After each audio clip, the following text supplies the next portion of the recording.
إن عدة الشهور عند الله 12 شهرا في كتاب الله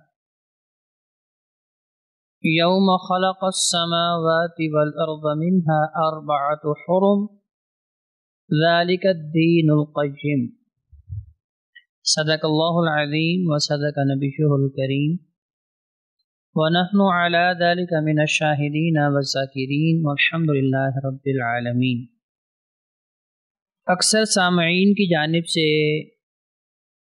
سوال پوچھا جا رہا تھا، رجب کی حقیقت، رجب کی فضیلت، رجب کے اعمال اور بالخصوص رجب کے روزے۔ تو قرآن مجید فرقان حمید سورہ توبہ آیت نمبر 36 اللہ احکم الحاکمین ارشاد فرماتے ہیں، ان عدت الشہور عند اللہ 12 شہرا فی کتاب اللہ، کہ جب سے اللہ احکم الحاکمین نے اس زمین کو وجود بخشا ہے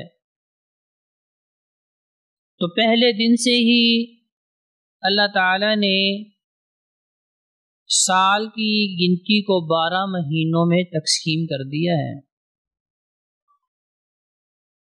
اور ان 12 مہینوں میں سے اللہ تعالیٰ نے 4 حرمت والے مہینے بھی مقرر کیے ہیں۔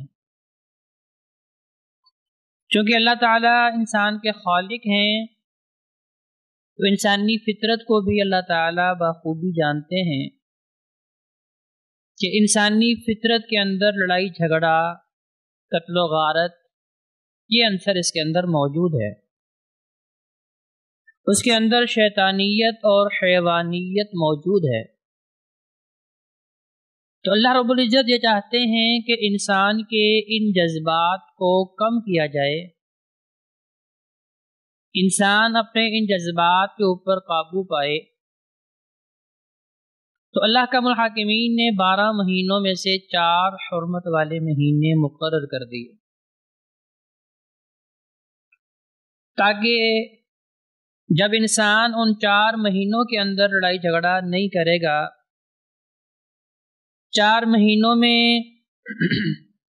اپنے اندر کی جو حیوانیت ہے، اس کا غصہ ہے،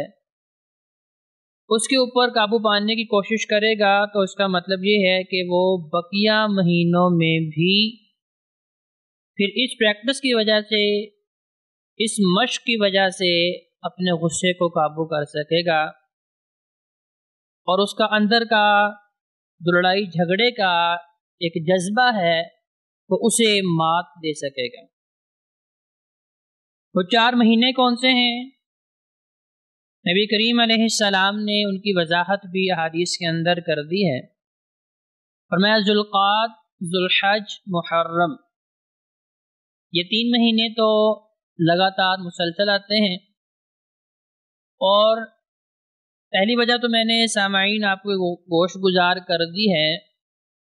کہ انسان کے اندر جو لڑائی جھگڑے کا جذبہ ہے، اس کا اندرونی جو غصہ ہے، اس کو قابو کرنے کا ایک طریقہ ہے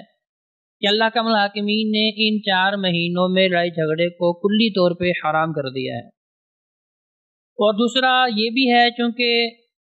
حج کے موقع پہ پوری دنیا سے مسلمان بیت اللہ کی زیارت کے لیے آتے ہیں، تو جب لڑائی جھگڑا بند ہوگا تو وہ زائرین جو حج اور عمرہ کی نیت سے بیت اللہ پہنچ رہے ہیں وہ ان کا شکار نہیں ہوں گے، کیونکہ اکثر دیکھا جاتا ہے کہ اگر 2 فریق جھگڑا کر رہے ہیں تو بسا اوقات ان کی زد میں کوئی راہگیر بھی آ جاتا ہے۔ تو اللہ کا الحاکمین یہ بھی چاہتے تھے کہ جو اللہ کے گھر کی زیارت کے لیے دور دراز سے رخت سفر باندھ کے آ رہے ہیں، وہ آسانی کے ساتھ، سہولت کے ساتھ اور بالکل محفوظ طریقے سے بیت اللہ کی زیارت کر کے تو واپس اپنے گھروں کو آسانی سے پہنچ جائیں۔ 3 مہینوں کے بعد 4تھا مہینہ رجب المرجب، تو یہ بھی ان حرمت والے مہینوں میں سے ایک حرمت والا مہینہ ہے۔